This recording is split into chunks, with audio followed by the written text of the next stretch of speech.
અમારા ચાલુ વ્રતે અમને ઘરની બહાર કાઢ્યા છે ને અમે ભલે ન જોતા પણ અમારી જે આ માતાજી છે ને ઈ જોહે તમ તારે આ સજા તમારે ભોગવવી જ પડશે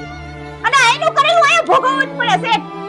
ઓહો આઈનું કરેલું અહીંયા ભોગવવું પડે મકાન મારું જગ્યા મારી મારે ભોગવવું પડે ભગવાન માતાજી જોવે જ છે બરોબર હાલો નીકળો હાલો ભગવાન માતાજી જોતા જ હોય અમે ના નથી પાડતા પણ ભગવાન માતાજી એટલું સમજે હે કે અમે માળાની ખરાબ પરિસ્થિતિ હોય તો થોડુંક સમજાય થોડુંક તમે આમ તમે નો કરી હકા શેઠ અમે ખાલી 10 થી ની વાત 10 થી સુધી અમને રહેવા દો આદી લગન અમે રિયાત તમે 10 દી અમને નો રહેવા દીધા ઓહો ખરાબ પરિસ્થિતિ તમારી કાયમ ખરાબ પરિસ્થિતિ રે તમે કાયમ મને ભાડું નો આપો તો મારે તમને કાયમ રાખવા હે હાલો મારે કાઈ સાંભળવું નથી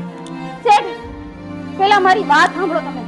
કાયમી ખેને હંધાઈ નથી હરખા નો રે કાલ અમારે સામું જોઈશું હા અને અમે જે આ વ્રત રહી છે ને ક્યારેક તો અમારો વ્રત પડશે કે નહીં પડે હા હા હા